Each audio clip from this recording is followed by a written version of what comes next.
여러분 주님이 어디 계십니까? 예수님께서 이 땅에 인간의 모습으로 오신 다음에 십자가에서 못 박혀 돌아가신 다음에 그리고 부활 승천하셔서 지금 하나님 보좌 우편에 계십니다. 그곳에서 뭐하고 계시냐면 우리를 위해서 중보하고 계십니다. 우리를 위해서 기도하고 계시고 우리를 위해서 간구하고 계시고 또 그 주님이 어디 계시냐면 성령님을 통하여 저와 여러분 마음속에 믿는 이들의 심령 속에 함께 하시고 역사하실 수 있으십니다. 그래서 그 주님이 함께 하세요. 여러분 세상에서 살아가는 모든 사람들은 결국은 자기 안에 뭐가 있느냐가 그의 인생을 결정하거든요. 자신의 안에 뭐가 있는가가 그 사람의 인생과 모든 것들을 결정해요. 여러분 그 안에 여러분 사랑이 가득한 사람은 그 인생 가운데 사랑이 가득 채워질 것이고요. 그 안에 어떤 뭔가에 대한 욕심과 마음으로 가득 차 있는 사람은 결국은 그 인생이 그쪽 방향으로 가게 돼 있어요. 그 안에 욕심이 가득한 사람은 돈에 대한 욕심이 가득한 사람은 결국은 그의 인생이 돈을 찾고 따라가고 돈에 의해서 그 인생이 채워지게 되고요. 또 어떤 사람들은 분노나 어떤 사람은 화 같은 것이 가득한 사람은 그의 인생에 아무래도 화가 가득할 수밖에 없다라는 거예요. 그런데 정말 복된 사람은 무엇인가? 그 안에 주님을 모시고 주님으로 충만하게 채워지고 살아가는 사람입니다. 아멘. 그 안에 주님으로 충만하게 채워진 사람은 겸손합니다. 왜 겸손한가? 그 사람은요 자기 자신으로 자기를 채우는 것이 의미가 없다라는 것을 알아요. 대부분의 많은 사람들은 보면 결국 자기 안에 뭐가 채워져 있냐면 자기 자신이 채워져 있거든요. 자신의 생각이 채워져 있고 자신이 원하는 게 채워져 있고 자기의 계획이 채워져 있고 자기가 필요로 하는 것, 자기가 구하는 것들이 가득 채워져 있어요. 근데 진짜 겸손한 사람은 어떤 사람이냐면 나의 연약함을 아는 사람이에요. 나의 부족함을 아는 사람이에요. 그래서 어떻게 해요? 주님, 제가 제 자신을 의지하지 않고 제가 결정하지 않고 판단하지 않고 제가 말하고 제가 이 사람들을 결정하고 끌고 가는 것이 아니라 내 도움이 되시는 또 내 능력이 되시는 나의 산성과 요새가 되시는 그 주님을 내가 신뢰하고 믿음으로 의지하며 나갑니다. 그래서 결국은 그 사람이 겸손한 사람이고 그 사람이 가장 약한 사람처럼 보이지만 그 사람이 이 땅에서 가장 강한 이유는 뭐냐면 전능하신 하나님이 가장 강하신 주님이 그 사람과 함께 하시면서 그 사람의 인생의 수준을 주님께서 결정해 주시기 때문입니다. 여러분 내 인생으로 내가 내 인생을 나로 채우고 살아가는 사람은요 자기 수준밖에 못 살아요. 그냥 터덕터덕거리면서 우리 인생 가운데 고난과 고비를 만나면 힘겨워하고 때때로 넘어지면 좌절하고 때때로 고난과 어려움이 찾아오면 아픔이 찾아오면 힘들어하고 좋은 일이 생기면 기뻐하지만 그것도 잠깐이고 그런데요 주님을 나의 소망으로 삼고 주님을 나의 능력으로 삼고 내 안에 주님으로 채워가며 살아가는 사람은 여러분 그 주님의 수준으로 살아가는 귀한 은혜가 그 가운데 허락되게 되는 줄로 믿습니다. 자기보다 훨씬 큰 골리앗을 만나도 두려워하지 않고요 자기가 감당할 수 없는 여리고성이 앞을 가로막고 있어도 두려워하지 않는 이유는 우리의 그 주님이 우리의 힘과 소망과 능력이 되어주심을 믿고 의지하기 때문에 여러분 저와 여러분 안에 그 주님이 충만하게 채워지시는 우리 모두가 되시기를 간절히 주님의 이름으로 축복합니다. 그것이 가득 채워진 사람들이 복되다라는 거예요. 그러면 여러분 한번 여기서 질문 한번 하겠습니다.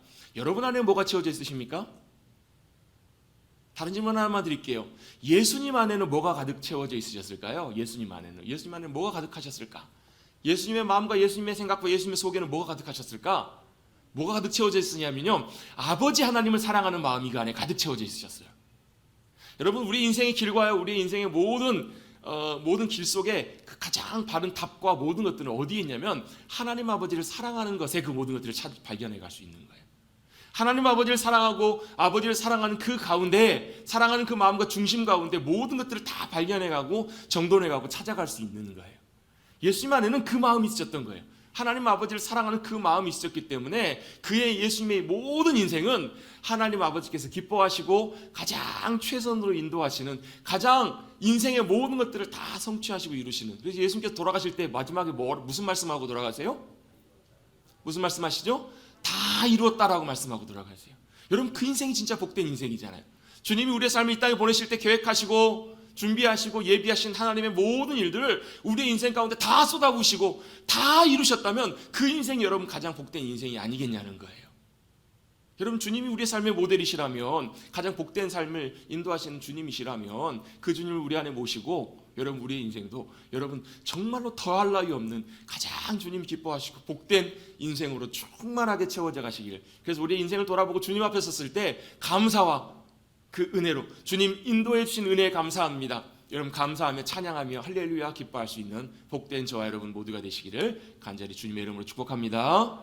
아멘. 그 주님을 사랑하는 마음이 예수님 안에 가득 채워져 있으셨어요. 그래서 그 주님을 사랑하는 마음이 있는 분들에게는요, 특징이 하나 있는데 뭐가 같이 가냐면, 여러분 사랑을 다른 말로 바꿔 표현해보면 이렇게도 표현할 수 있습니다. 뭐라고 표현할 수 있냐면, 같이 한번 해보겠습니다. 열정, 열심, 열정으로 바꿔 표현할 수 있어요. 여러분 사랑하는 사람 안에는요, 반드시 그 사랑하는 그 대상을 향한 열정이 있습니다. 열심이 있습니다. 여러분 그 열심과 열정 때문에 때때로 오늘 본문에서 예수님을 만나게 되는 그 모습처럼 예수님께서 이렇게 반응하실 때도 있어요. 때때로 분노하실 때도 있어요. 그것이 단순한 분노가 아니라, 감정적인 분노가 아니라 뭐에서부터 오는 분노셨냐면, 예수님께서 사랑하시는 아버지 하나님과 아버지 하나님이 거하셔야 되는 성전에 대한 열정, 열심이 예수님 안에 가득 채워져 있으셨기 때문에. 제가 예전에 학교 다닐 때 그 농구를 굉장히 좋아했는데요. 제가 학교 다닐 때가 농구가 굉장히 유행기도 했고, 또 많은 농구 선수들, 유명한 선수들도 많이 있었는데, 그 중에 뭐 제가 그렇게 썩 아주 좋아했던 선수는 아니지만 굉장히 유명했던 선수가 있었어요. 서장훈 선수라고. 아시죠? 서장훈. 2m 7cm, 우리나라 국보급 센터. 최고의 기량을 가지고 거의 20년 가까이, 10몇 년을 정말로 우리나라 농구를 위해서, 농구의 발전을 위해서 참 많이 수고했던 귀한 분이에요. 지금은 농구 코트에서 보는 게 아니라 방송계에서 얼마나 많이 TV에서 틀면 많이 나오는지 몰라요. 근데 제가 어렸을 때 농구를 볼 때, 서장훈 선수를 볼 때마다 이런 생각이 참 많이 들었어요. 아니, 뭐 사소한 일인데도 가만 넘어가지를 못하고 선수들끼리 충돌이 생기면 막 화를 버럭버럭 내는 거예요. 심판이 판정을 하는데 심판이 판정이 조금이라도 마음에 들지 않거나 좀 공정하지 않다고 생각하면 가만히 넘어가지 못하는 거예요. 막 펄쩍펄쩍 뛰면서 분노하고 화를 내고 성질을 내는 모습을 자주 봐왔어요. 굉장히 화를 내는 많은 모습을 보면서 저는 이렇게 생각했습니다. 아, 저 서장훈 선수는 원래 화를 잘 내는 선수인가 보다. 원래 저렇게 성질이 저렇고 쉽게 화를 잘 내고 분노하는, 그럼 다혈질적이고 이런 사람인가 보다라고 생각을 했는데, 나중에 서장훈 선수가 은퇴하고 방송에 나올 때 모습을 보니까 전혀 딴판이에요. 굉장히 때때로 생각이 깊고 사려심이 굉장히 많고, 또 굉장히 따뜻하기도 하고, 굉장히 마음이 좋은 면들이 굉장히 많은, 쉽게 그렇게 쉽게 화를 내지 않는 그런 사람이라는 것을 방송을 통해서 보게 됐어요. 왜 그런가 봤더니 방송에서 나타나는 모습이 그런가? 근데 그것이 아니고 이유가 있었더라고요. 한 방송에서 인터뷰를 하는데 그런 얘기를 해요. 자신은 살아오면서 자신이 농구를 시작하면서부터 자신의 인생의 전부가 농구였다라는 거예요. 자신의 인생의 목표와 자신의 인생의 모든 것이 농구였기 때문에 자신은 농구할 때만큼은 최선을 다해서 자신의 인생의 모든 것을 다 쏟아붓는, 먹고 싶은 것, 하고 싶은 것, 그 모든 것들도 다 절제할 수 있었던 이유는 뭐냐면, 자신이 농구할 때만큼은 농구를 통해 자신의 인생의 모든 것을 다 쏟아부어야만 했다라고 자식이 생각했기 때문에 그렇다라는 거예요. 그래서 후회 없이 모든 것들을 다 쏟아붓고 최선을 다해서 할 수 있는 만큼 다 하다 보니까 어떤 일이 생겨요? 어떤 충돌이 생기거나 못마땅하거나 받아들일 수 없는 결과 앞에서는 참을 수 없는 분노로 화를 내거나 그렇게 하는 경우들이 종종 많이 있었다라는 거예요. 여러분 그 사람의 그 농구 선수 서장훈 선수의 분노는 단순한 감정적인 화에서 의한 분노라기보다도 자신이 목표로 하는 것, 자신이 귀하게 여기는 것, 자신이 소중히 여기는 것에 대한 열정이 있었기 때문에 그게 가능했다라는 거예요. 여러분 우리도 마찬가지입니다. 사람마다 무언가 어떤 사람들이 화를 내거나 분노할 때 보면, 물론 감정적으로 화를 내는 경우도 있지만 어떤 경우에 보면, 거의 많은 경우에 보면 그 화를 내는 그 상황이, 대상 자체가 자신이 굉장히 소중히 여기거나 아니면 중요하다고 생각하는 것들에 대해서 그것이 함부로 여겨지고 무시당하면 가만히 있지 못하는 경우들이 있습니다. 왜요? 내가 소중히 여기고 중요하게 여기는 것에 대한 열정이 그 마음속에 있기 때문에. 더더군다나 여러분 평상시에는 잘 화를 내지 않는 사람들 같은 경우에는, 여러분 그런 사람이 진짜 화 한 번씩 내면 무섭잖아요. 그렇죠? 왜 그래요? 평상시에는 잘 넘어갈 수 있는 건데, 그런 사람이 화를 낼 때는 반드시 그냥 화를 내는 게 아니라 뭔가 중요한, 자신이 생각할 때 도저히 이건 용납할 수 없다, 분명히 이건 아니다, 또 그것에 대해서 참을 수 없는 분명한 열정과 마음과 그런 것들이 있기 때문에 그렇게 화를 내는 경우들이 많기 때문에 그렇잖아요. 여러분 성경을 보더라도 예수님이 사랑이 많으시고 늘 인자와 긍휼이 많으시고 참 따뜻하고 늘 어린애들에 대해서 정말로 사랑으로 안아주시고, 또 어려움 가운데 있는 이들, 약자와 그런 이들을 향해서 늘 손 내밀어 주시고, 심지어 나병 환자를 향해서도 주님께서 손 내밀어 그를 붙잡아 주시는 정말로 사랑이 많으신 주님이신데, 성경의 몇 곳에 보다 보면 예수님께서 그 온화하신 분이 때때로 분노하시고 화를 내시는 장면들이 몇몇 군데에 나오는 것을 보게 됩니다. 그러면 예수님께서 왜 화를 내셨디야? 왜 화를 내셨지? 그냥 이렇게 넘어갈 것이 아니라 예수님께서 화를 내신 그 이유와 그 의도가 무엇인지를 우리가 깨닫고 발견할 수 있다면 뭘 알 수 있는가? 예수님의 마음을 알 수 있어요. 예수님이 뭘 중요하게 여기시고 뭐가 소중하게 여기시는 것인지, 뭐가 굉장히 중요한 것인지, 기뻐하시는 것이고 원하시는 것인지를 우리가 어느 정도 헤아려 볼 수 있다라는 거예요. 여러분, 우리가 오늘 읽은 본문은 우리 지난주에 가나의 혼인잔치 사건에 연이어 이어지는 이야기들입니다. 예수님께서 갈릴리 지방을 지나신 다음에 가나에서 첫 번째 표적을 나타내시고 물을 포도주로 만드셨어요. 여러분, 물이 포도주로 만드신 것은 단순히 이런 술이 만들어진 것, 그것이 예수님의 삶의 목표와 의도와 사역의 목적이 아니셨어요. 뭐예요? 우리의 인생의 가장 복된 자리여야 되고 기쁨이 넘쳐야 되는 혼인잔치에 뭐가 생긴 거예요? 심각한 문제가 생긴 거예요. 우리의 기쁨과 우리의 즐거움을 앗아갈 만한 심각한 문제가 생겼을 때 뭐 하라는 거예요? 거기에 계신 주님을 찾으시라는 거예요. 그곳 가운데 함께 하시는 주님 앞에 나아가서 주님을 찾고 나아가서 뭘요? 주님 말씀하시는 대로 그대로 믿음으로 의지해서, 말씀에 의지해서 순종하면 어떻게 해요? 주님께서 진정한 기쁨을, 세상에서 얻을 수 없는 그 기쁨을, 물이 포도주가 되는 게, 그 포도주는 여러분 세상에서 만들 수 있는 포도주가 아니고요, 주님께서만 주실 수 있는, 주님의 손에 물이 들려졌더니 세상에서는 줄 수 없는 가장 큰 하늘의 기쁨을 주님께서 허락해 주시잖아요. 그럼 주님께서는 저와 여러분의 삶의 자리 가운데 그러한 하늘의 기쁨으로 충만하게 채워주기를 원하시는 주님이신 줄로 믿습니다. 그러면 그 자리가 어떻게 돼요? 초상집과 같은 집이었을지라도 그곳에 하늘이 주시는 하나님의 기쁨이 넘쳐날 수 있다라는 거예요. 여러분, 그것이 저와 여러분의 삶의 자리가 되시기를 주님의 이름으로 축복합니다.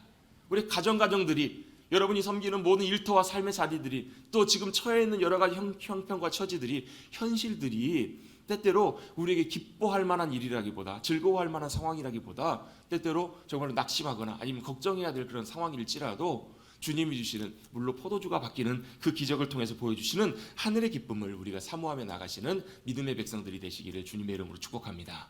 그게 주님께서 우리 가나의 혼인잔치 사건들을 통해서 우리에게 보여주신 첫 번째 표적이셨어요. 그 기적을 일으키신 다음에 주님께서 갈릴리 지방을 들리셔가지고 어디로 올라가시냐면 예루살렘으로 올라가셨습니다. 뭐하러 올라가셨는가? 오늘 본문 말씀해 보면 13절에 이렇게 말씀하십니다. 유대인의 유월절이 가까운지라. 예수께서 어디로 올라가셨다고요? 예루살렘으로 올라가셨다. 그 이유는 뭐 때문에 올라가셨냐면 유월절 때문에 예수님께서 올라가신 거예요. 유대인들은, 이스라엘 백성들은 1년에 3번 정도는 공식적으로 예루살렘 살던 자리에서라도 예루살렘으로 항상 이렇게 올라가서 성전에서 주님을 예배해야만 했었어요. 우리로 치면 뭐 설날 고향 찾아가는 것처럼, 추석 때 가정 부모님 찾아뵙는 것처럼 유대인들은 항상 이스라엘의 하나님, 그리고 그들을 책임지시고 인도하신 그 하나님 앞에 삶의 자리에서 잠깐 그 시간을 멈추고 삶의 자리를 떠나서 하나님 아버지 앞에 나오는, 그래서 예루살렘으로 올라오는 그런 시간들이 꼭 있었어야만 했어요. 그래서 1년에 한 번씩 꼭 남자들은, 특별히 성인 남자들은 유월절, 오순절, 초막절 이렇게 3번의 절기에 예루살렘으로 올라갔는데 예수님께서도 그때 같이 올라가신 거예요. 그때 올라가서 뭘 하는가? 하나님께 감사의 예물을 드리고 제사를 드리고 번제를 주님 앞에 드리기도 하고요. 때때로 그 성전에 들어갈 때 성전세, 1년에 한 번씩 남자들은 반세겔이라는, 20세가 넘은 남자들은 반세겔의 성전세를 내야만 했기 때문에 예루살렘으로 다 모였었어요. 얼마나 많은 사람들이 모였을까? 대략적으로 그 당시에 역사학자들의 기록들을 이렇게 살펴보면 평상시 예루살렘에 거주하는 인구의 한 5배 이상의 사람들이 많이 모였다. 그래서 어떤 분들은, 요세푸스 같은 역사학자는 그 당시에 많이 모일 때는 예루살렘에 200만 명에서 300만 명 정도까지 사람들이 많이 모였을 것이다. 근데 또 많은 사람들은 그 지역에 그렇게까지 모일 수 없을 것이다. 그건 좀 너무 과장된 거고 대략 한 20만 정도 모이지 않았겠나 이렇게 짐작하는 사람들도 있어요. 어쨌든 간에 중요한 것은 평상시에 사람들이 사는 지역보다 5배 이상의 많은 사람들이 예루살렘에 모여든 거예요. 제가 이제 예배를 이곳에서 드리고 있는데, 저희가 예배를 드리는 이곳에 한 5배 정도의 인원이 모여서 예배를 드리면 어떨까요, 여러분? 자리가 옴짝달싹 못할 거예요, 아마요. 막 복잡하고 아마 날릴 거예요. 예배 드리면서도 아마 좁아가지고 불편하고 아마 히터 안 켜도 아마 따뜻하게 지낼 수 있을 거예요. 아마 굉장히 복잡하고 굉장히 많은 사람들이 성전에 바글바글 모였어요. 뿐만 아니라 사람들만 모인 것이 아니라 사람들이 주님 앞에 나와서 주님 앞에 예배를 드리기 위해서 뭣도 같이 가지고 나왔냐면 소나 양이나 비둘기 같은 그런 동물들도 함께 데리고 오다 보니까 무슨 소리가 가득했을까요? 음의 소리가 가득했을지도 몰라요. 또 양이 우는 울음소리도 가득했을지 몰라요. 그렇게 시끌벅적하고 번잡한 그런 상황 속에서 가장 복잡할 때 예수님께서 예루살렘에 올라오셔서 뭘 하셨는가? 그 복잡한 예루살렘에서 예수님께서 손에 뭘 드시고요? 노끈으로 채찍을 만드신 다음에 그 성전에서 하셨던 일이 있습니다. 바로 뭐냐면 화를 내신 거예요. 그 성전에서 분노하셨습니다. 뭐 때문에 분노하셨을까? 뭐 때문에 분노하셨어요?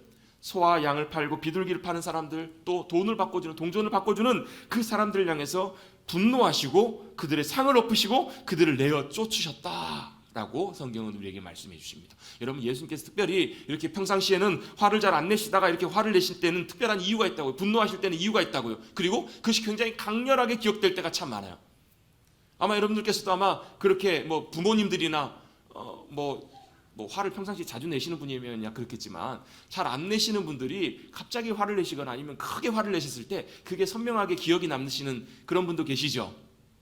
있으시죠? 저도 예전에 그런 적이 있어요. 아마 제 기억에 동생과 아마 싸우다가 그랬던 것 같은데 아직도 기억이 나요. 토요일 날 오후 비 오는 날 토요일 날 오후에 여러분 먼지 나도록 맞아보셨어요? 먼지 나도록 맞은 건 아니지만 그 당시에 아직도 기억이 나는 게 맞은 매도 기억이 나요. 그 옷 이렇게 옛날에는 이렇게 옷에 먼지 터는 그 솔이 나무로 되어 있었거든요. 그래가지고 그 나무 뒤로 아무튼 많이 혼나고 맞았던 기억이 아직도 선명하게 기억이 납니다. 다른 건 잘 기억이 나지 않지만 그렇잖아요. 여러분, 특별하게 이렇게 인상 있게 기억이 남는 장면들이 있잖아요. 예수님께서도 그러셨어요. 어떤 유명한 목사님이, 큰 교회를 섬기시는 목사님이 얼마 전에 그런 얘기를 하시더라고요. 딸이 이게 중고등학교를 다니는데 아빠한테 와가지고 아빠 나 다른 교회 다니면 안 돼, 그렇게 얘기를 하더라는 거예요. 딸이, 아니 아버지가 목사님인데 다른 교회를 다니면서 얼마나 난감할 일이에요. 근데 처음에 생각하기를 친한 친구가 다른 교회를 다니면서 같이 다니려고 그러나? 아니면 뭐 다른 데 가서 신앙생활을 더 잘하려고 그러나? 뭐 그런 거면 괜찮겠다 싶은 생각이 들어서 그 이유라도 물어볼 요량으로 왜 그러냐고 물어봤더니 딸이 이런 얘기를 하더라는 거예요. 아빠가 예전에 나에게 크게 화를 내면서 날 혼낸 적 있지? 그게 그렇게 기억이 나가지고 아빠가 설교하러 앞에 나가실 때마다 그 모습이 자꾸 생각이 난다라는 거예요. 그래서 도저히 예배를 드릴 수가 없다고. 그 얘기를 듣고 목사님이 너무 깜짝 놀라시고 충격을 받으셔가지고 그 딸한테 사과를 하고 딸에게 미안하다고 용서를 구하고 그랬던 그 고백을 얘기를 하시더라고요. 여러분, 평상시에 잘 안 그러면 잘 그냥 넘어갈 수 있겠지만 그렇게 한 번씩 갑자기 화를 내시고 분노하실 때는 보면 그것이 기억이 남는 경우들이 참 많아요. 저도 그런 기억이 있기 때문에 저희 아이들한테는 안 그러려고 하는데 잘 돼요, 안 돼요? 잘 되면 좋겠어요. 아닐 때가 참 많아요. 왜요? 우리는 화를 내거나 분노할 때 대체적으로 보면 많은 경우에 감정이 거기에 섞이는 경우들이 참 많잖아요. 감정적으로 화를 내고 분노하는 경우들이 참 많아요. 그러면 여러분 참 그게 좋지 못한 영향을 미치는 경우들이 많은데 예수님께서 화를 내시고 분노하시는 이유는 단순히 감정적으로 화를 내셔서 그렇게 하신 것만은 아니라는 거예요. 뭐 때문에 주님께서 화를 내셨는가? 그 이유를 17절에 제자들이 나중에 기록하는데요. 17절에 이렇게 말씀하십니다. 제자들이 성경 말씀에 뭐라고요? 주의 전을 사모하는 열심이 나를 삼키리라 한 것을 기억하더라. 예수님이 그렇게 화를 내시고 분노하셨던 이유는 하나님 아버지의 집에 대한 하나님의 전을 사모하는 열심이 예수님을 삼키셨기 때문에, 가득했기 때문에 예수님께서 이렇게 분노하셨다는 거예요. 여러분, 많이 사랑하면요 또한 뭐도 크냐면 열정이 훨씬 커져요. 그것에 대한 열심과 관심이 훨씬 함께 생기게 돼요. 그래서 그 사람이 사랑하는가 아닌가를 보려면 어떻게 하면 돼요? 얼만큼 열심이 있는가, 얼만큼 열정을 가지는가, 그걸 확인해 보면 사랑의 정도를 확인할 수도 있어요. 그래서 여러분, 열정이 있다는 말은 그 사람을 더 사랑한다는 말이고, 내가 그 사람을 사랑하기 때문에 열정이 많이 생기면요 내가 사랑하는 사람이 소중히 여기고 귀하게 여기는 것을 나도 같이 소중히 여기게 돼요. 나도 같이 그 사람이 기뻐하는 것을 같이 기뻐하고요, 그 사람이 때때로 싫어하는 것은, 원치 않는 것은 나도 싫어할 수 있다는 거예요. 그래서 내가 주님을 잘 사랑하는가 아닌가를 어떻게 하냐면, 바로 주님이 기뻐하시는 것을 나도 같이 기뻐하고 주님이 싫어하는 것을 나도 같이 싫어하면 내가 주님을 더 사랑하는 그 증거도 될 수 있다는 거예요. 여러분, 때때로 보면 그 모습을 동물들 통해서도 볼 수 있습니다. 동물들이 보면요, 막 천적들이나 막 그 포식자들이 와가지고 막 무리해서, 연약한 무리해서 특별히 새끼들이나 이런 걸 막 많이 노리잖아요. 잡아먹으러 와요. 그러면 애미가 그 새끼를 잡아먹으러 달려드는 포식자가 자기가 싸워봐야 싸우면 안 된다는 것을 너무너무 잘 알아요. 자기도 죽을 수 있고 자기도 잡혀 먹을 수 있는 그런 상황 속에서도 기꺼이 지체하지 않고 어떻게 해요? 달려들어요. 뭐 때문에 그래요? 새끼를 사랑하기 때문에, 새끼에 대한 열심 때문에, 새끼에 대한 열정이 있기 때문에 가만히 있지 않는 거예요. 얼마나 달려드는가, 목숨을 걸고 달려들어요. 죽을 줄 알면서도 목숨을 걸고 강하게 저항하고 공격해요. 왜요? 가만 넘어갈 수가 없기 때문에, 열정이 있기 때문에 그런 거예요. 심지어 여러분 얼마나 심하게 그렇게 저항을 하고 달려들면 자기가 평상시에는 편하게 이길 수 있는 그 천적임에도 불구하고 때때로 너무 맹렬하게 너무 강하게 저항하기 때문에 자리를 피하고 도망가는 경우들도 있어요. 포식자들이. 그 뭐 때문에 그런가? 바로 열정이 있기 때문에 그래요. 예수님께서도 하나님 아버지에 대한 이런 열정이 있으셨어요. 사랑하셨기 때문에. 그래서 아버지 집에 대한 열심이 가득하셨던 분이 예수님이셨던 거예요. 그런데 왜 예수님께서 진짜 화를 내셨을까? 성전에서 장사를 해서? 그럴까요? 성전에서 소와 양과 비둘기를 팔아서? 물론 뭐 그것도 맞을 수도 있습니다. 그래서 어떤 교회는 교회에서 장사나 이런 것들을, 물건을 팔거나 이런 것들을 못하게 하는 교회들도 있어요. 금전거래도 당연히 못하게 하고요. 여러분 물론 이것도 참 나름 일리가 있고 좀 중요한 부분들도 있습니다. 왜냐하면 특별히 여러분 성도 간에 뭐 교회 안에서 뭐 금전 간의 관계 뭐 이런 부분들이 있으면 자칫 문제가 생기기가 참 쉬워요.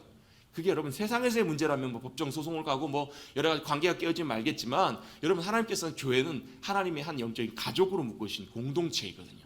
그래서 참 지혜롭고 조심할 필요가 있습니다. 장사 같은 경우에도 마찬가지인데요. 또 이런 경우가 있을 수 있거든요. 예를 들면 우리가 선교사님들을 돕기 위해서, 선교지에 후원하기 위해서 우리가 뭔가를 마음을 모아야 되는데 뭐 헌금을 통해서 할 수 있겠지만, 야 뭐 방법이 없을까? 우리가 할 수 있는 것을 하자 해가지고 뭔가를 준비해서 뭘 만들어가지고 그걸 팔아가지고 그 수익금으로 헌금을 할 수도 있잖아요. 그럴 수도 있잖아요. 진짜 중요한 것은 장사도 중요할 수 있겠지만 장사보다 뭐가 중요하냐면 그 동기와 의도가 사실 더 중요한 부분일 수 있다라는 거예요. 예수님께서 분노하시고 화를 내셨던 이유도 어찌 보면 그런 부분들이 있을 수 있어요. 왜냐하면 그 당시에 제사를 지내기 위해서는 어떻게 해야 되냐면 흠없는 일련된 소나 송아지나 양을 가지고 와야 돼요. 그럼 자 멀리서 출발해가지고 제사를 지내러 옵니다. 그럼 우리가 지금이야 여러분 하나님 앞에 헌금 드리려면 어떻게 하면 돼요? 그냥 지갑에다가 헌금 가지고 와가지고 봉투에 넣어서 하나님 앞에 드리면 돼요. 안 되면 요즘 너무너무 좋아졌잖아요. 어떻게 하면 돼요? 교회 올 수 없는 상황이면 교회 헌금 계좌로 온라인으로 헌금하실 수도 있어요. 얼마나 간편하고 좋아요. 여러분 진짜 감사할 일이잖아요. 옛날에는 어떻게 했어요? 옛날에는 하나님 앞에 예배드리고 제사를 지내려면 그 소를 데리고 몇십 킬로를, 하루 이틀 거리도 아닌 경우들도 있잖아요. 먼 거리에서 그 소를 데리고 와야 돼요. 흠없는 걸 잘 골라가지고 데리고 와는데 하필 운 나쁘게 이 송아지가 오다가 잘못 발을 디뎌가지고 흠집이 났는데 다리가 절뚝절뚝거리네요. 그럼 어떻게 해야 돼요? 도로 빠꾸 다시 돌아가가지고 다시 흠없는 소를 가지고 와야 돼요. 그래서 여러분 그런 일들과 그런 어려움들이 있기 때문에 이미 신명기 14장에서도 이렇게 말씀을 하세요. 너무 거리가 멀거나 상황이 여의치 않으면 성전 근처에 와가지고 어떻게 해요? 하나님 앞에 드릴 소나 양이나 형편이 어려운 이들은 작은 비둘기라도 사서 하나님 앞에 하나님 기뻐하신 예물을 드리라라고 성경에 그렇게 미리 말씀하고 있어요. 그러면 그것이 한편으로 보면 성경에서 말씀하고 있는 것이기 때문에 그거 행위 자체는 문제가 안 될 수도 있어요, 없어요? 있어요. 또 한 가지는 하나님 앞에 성전세를 내릴 때는요, 그 당시에 중요한 규칙이 하나 있었는데 뭐였냐면 그 당시에 통용되는 화폐는 거의 다 대부분 로마가 거의 식민지로 다스리는 시대였기 때문에 로마의 화폐가 거의 대부분이었어요. 로마의 화폐에는 뭐가 있냐면 그 화폐에 로마의 황제의 신상이 새겨져 있는 거예요. 근데 유대인들은 여전히 지금도 굉장히 강하게 놓치지 않는 것이 뭐냐면 하나님은 형상으로 만드시면 안 된다라는 거예요.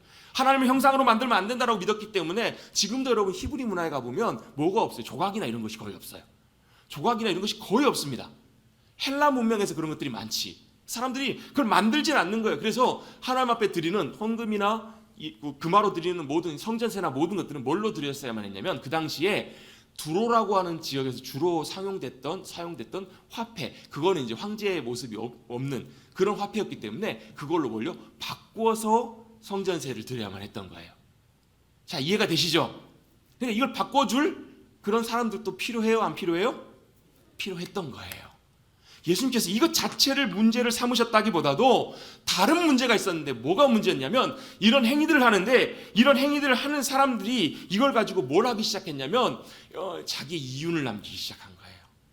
그걸 순수한 의미로 바꿔주고 이런 것이 아니라 자기의 뭐 수수료나 자기의 수고료 이런 걸 받는 차원에서 그치는 것이 아니라 이익이 생기기 시작하니까 뭐가 생겨요? 같이 욕심이 따라오기 시작하는 거예요.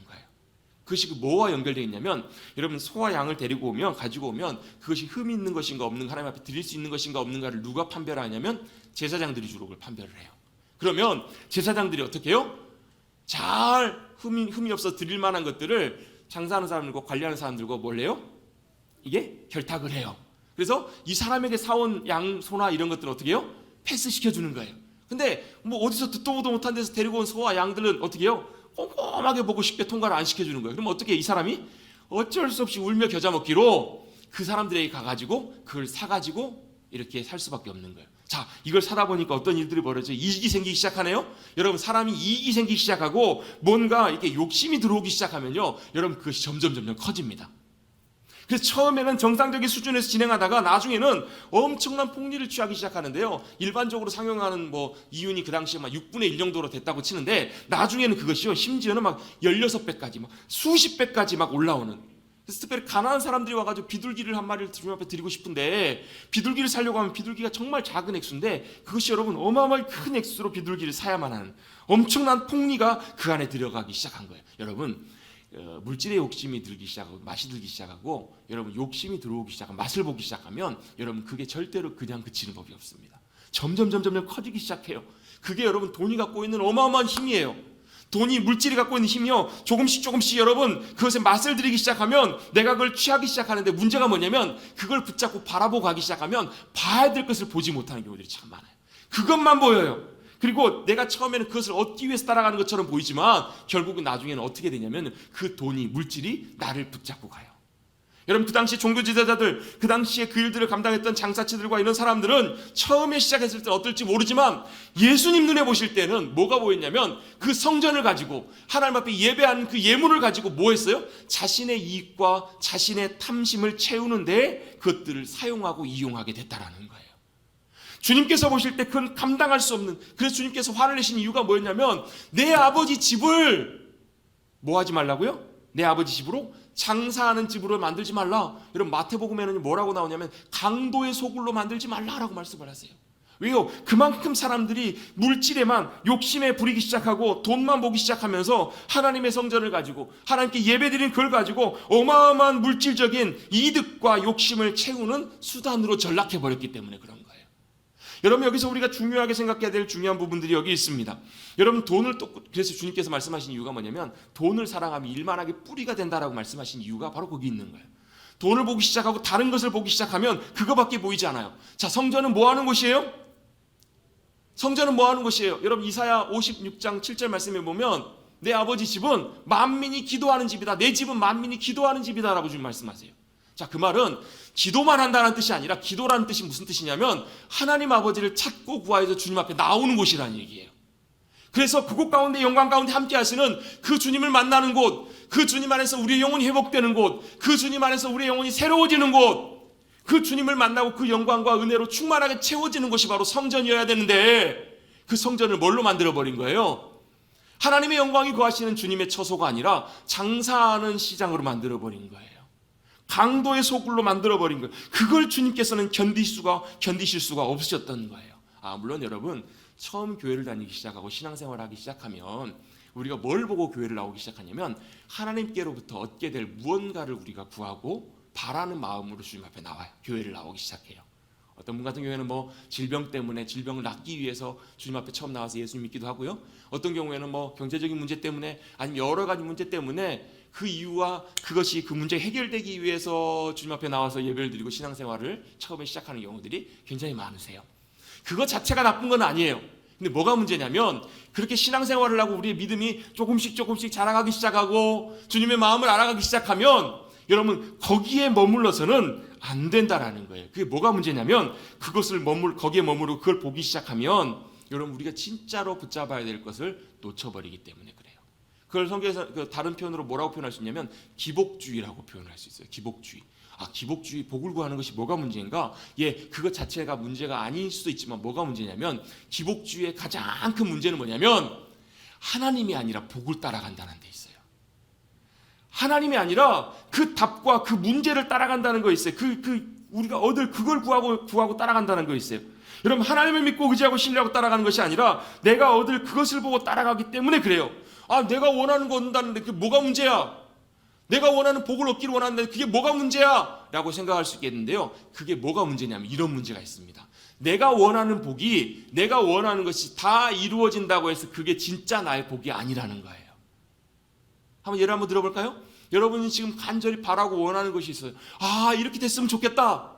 그래가지고 그 문제 해결되고 그대로 잘 됐어요. 와, 내가 복 받았다 생각하기 쉬운데요. 안타깝게도 그 기쁨이 얼마 가지 않아요. 잠깐 지나가요. 아, 그것이 있으면 다 세상을 다 얻은 것 같은데, 여러분 세상을 다 얻은 것 같으시죠? 실제로 보면요, 그게 진짜 얼마 가지 않는다라는 거예요. 왜요? 우리의 진짜 복은 그것이 아니라 그것을 주시는 하나님이 우리의 복이 되셔야 하기 때문에 그래요. 하나님 주시는 복, 그 주님, 인도하시는 그 주님이 바로 우리의 진짜 복임을 잊지 않고 살아가는 것, 그게 여러분 참 신앙이기 때문에 그래요. 주님은 진짜 복을 주기를 원하시지, 우리가 이 땅에서 잠깐 있다가 없어져 버릴 그 복에 쉼취해서 그걸 따라가는 삶을 살아가기를 주님은 원치 않으시는 거예요. 그게 바로 기복주의와 참된 주님을 따라가는 진짜 복된 삶의 차이인 거예요. 여러분, 하나님이 주시는 것이 진짜 우리에게 귀한 복이지, 내가 바라고 구하는 것, 그것 이루어지는 것이 여러분 저와 여러분에게 진짜 유익할까? 아닐 수도 있다라는 거예요. 여러분, 그래서 믿음의 눈을 들어서 여러분 우리를 신실하게 사랑하시고 인도하시는 그 주님을 바라보시고 믿고 의지하고 신뢰하시는 저와 여러분 되시기를 주님의 이름으로 축복합니다. 그래서 여러분, 하나님을 나의 복으로 삼고 그 하나님을 만나고 그 하나님과 함께 동행하며 그 하나님을 내 안에 모시고 살아가는 인생 가운데는요, 뭐가 있어요? 하나님이 허락해 주시는 가장 신실한 복과 은혜가 우리 삶 가운데 함께 해주세요. 때때로 내 뜻과 다를 때도 있어요. 내 때와 다를 때도 있어요. 내 방법과 내 방식이 다를 때도 있지만 그러함에도 불구하고 돌아놓고 보면, 아, 정말로 나의 삶을 주님께서 가장 선하고 귀하게 복되게 인도해 주셨다라고 고백할 수 있는 그날이 반드시 온다라는 거예요. 아멘. 아멘. 같이 한번 고백해 보겠습니다. 하나님 아버지는 신실한 아버지십니다. 나를 사랑하시는 좋으신 아버지십니다. 아멘. 기복주의는요, 그 주님을 구하고 따라가는 것이 아니라 그 주님이 주시는 그것만 보고 따라가는 거예요. 졸졸졸졸. 그럼 뭐가 문제가 생기냐면요, 그걸 주님이 안 주시고 다른 걸 주시면 어때요? 마음이 픽상해요. 마음이 낙심해요.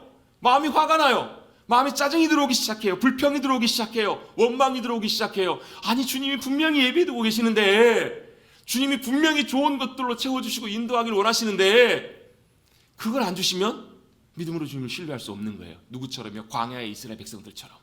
아, 원망과 불평이 가득해요. 여러분이 원망 생기고 불평이 생길 때 한번 자신 한번 돌아보세요. 내가 뭐 때문에 원망하고 뭐 때문에 불평하고 있는지. 여러분, 우리가 정말로 우리의 복이신 하나님, 우리를 신실하게 사랑하시고 인도하시는 그 주님을 바라보고 있고 그 주님을 잘 따라가고 있고 그 주님을 모시고 그 주님 안에서 만족하고 있다면 여러분, 그 상황 속에서도 우리는 감사할 수 있을 거예요.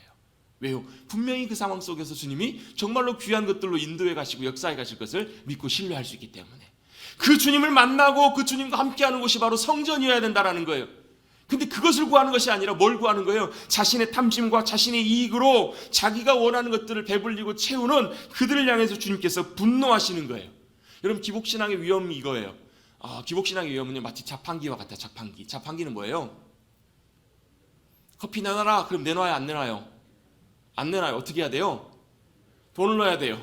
1,000원이면 1,000원짜리를 넣으면 뭐가 나와요? 1,000원짜리 음료수가 나와요. 내가 누르는 게 나와요. 근데 어때요? 1,000원짜리 넣었는데 안 나와. 그럼 어떻게 해요?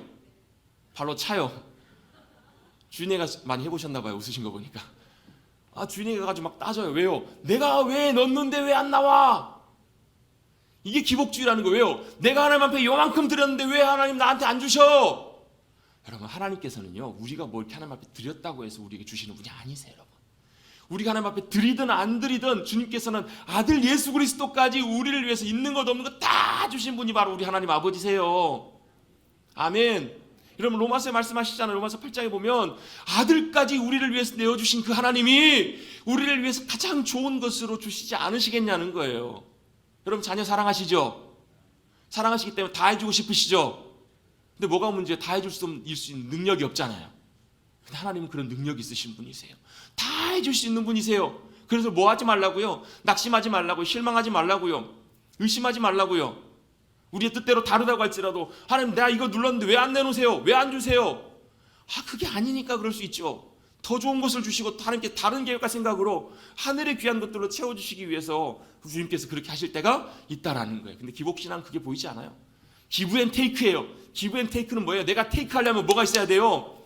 기부가 있어야 돼요.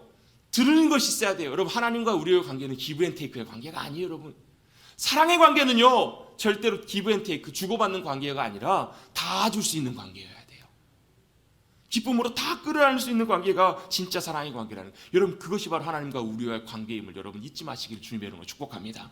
근데 사람들은요 어떻게 해요? 당시의 제사장들은, 종교 지도자들은, 그 당시 장사했던 많은 사람들은 그걸 이용해서 자기의 배를 채우고 자기 이윤을 위해서 그 모든 것들을 바꿔버린 거예요.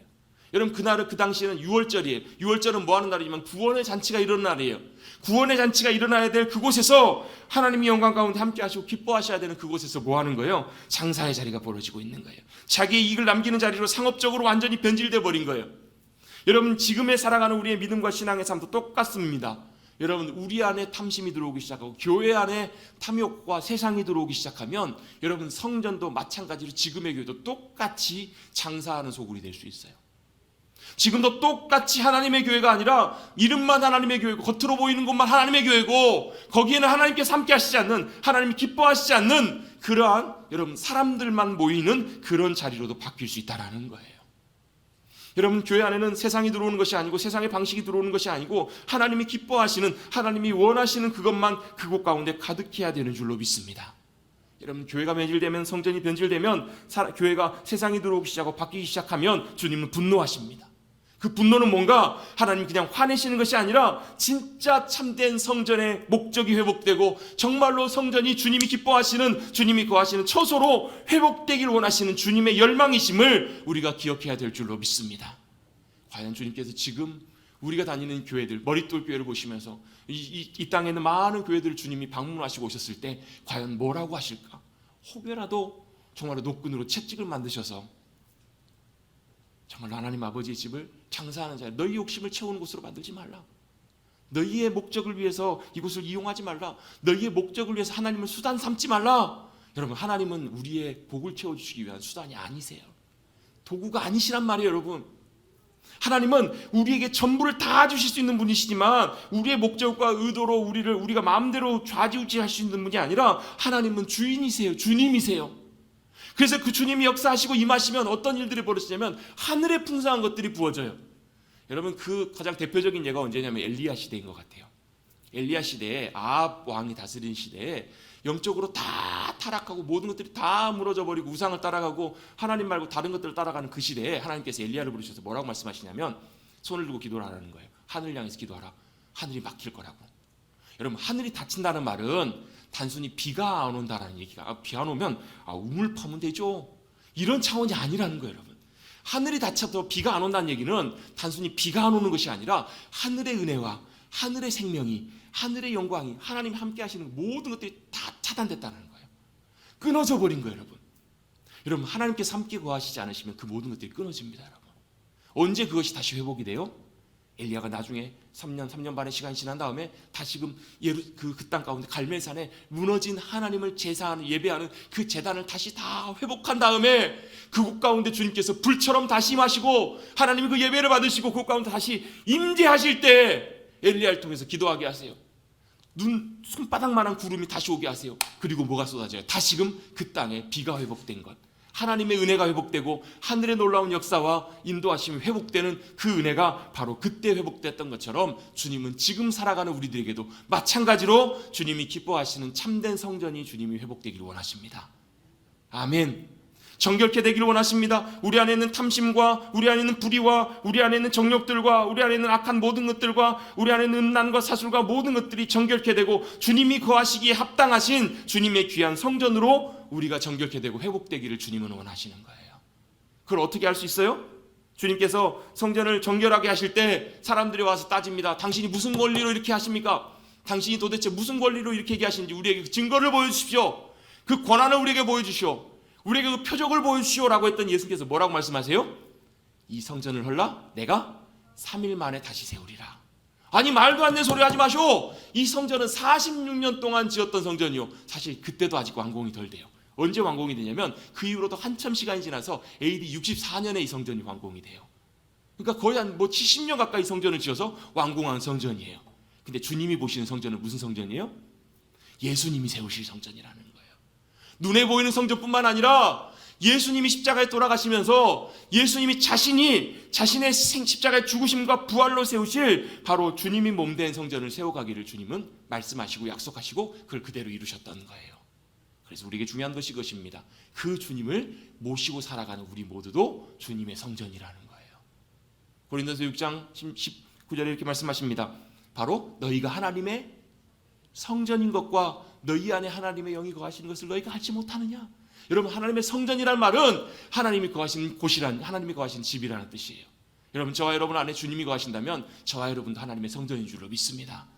저와 여러분이 주님의 성전으로 온전하게 드려질 수 있도록, 주님이 기뻐하시는 온전한 성전으로 드려질 수 있도록 저와 여러분의 심령 속에 주님이 기뻐하시지 않는 것들, 악한 것들, 그런 것들을 다 정결케 하시고 깨끗게 하시고 주님의 귀한, 기뻐하시는 귀한 성전으로 세워져 가시는 저와 여러분 되시기를 주님의 이름으로 축원합니다. 그곳에 주님께서 임하십니다. 여러분, 주님은 화려한 곳에 임하시는 것이 아니에요. 그 당시 성전이 얼마나 넓었냐, 얼마나 컸는지 몰라요. 성전 부지, 성전 뜰이 대략 한 18,000평 정도 됐다고 추산을 해요.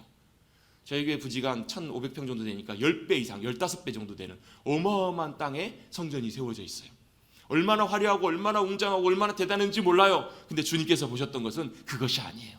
여러분, 주님은 화려하고 웅장하고 대단한 곳에 거하시는 분이 아니시고, 주님은 크고 작고가 아니라 대단하고 웅장하고 위대한 것, 그것이 중요한 것이 아니라 하나님은 정결하게 준비된, 정결하게 깨끗한 곳, 또 주님이 기뻐하시고 사모하시는 곳, 주님을 간절히 원하고 구하는 그곳 가운데 거하시는 주님이심을 우리가 기억해야 될 줄로 믿습니다.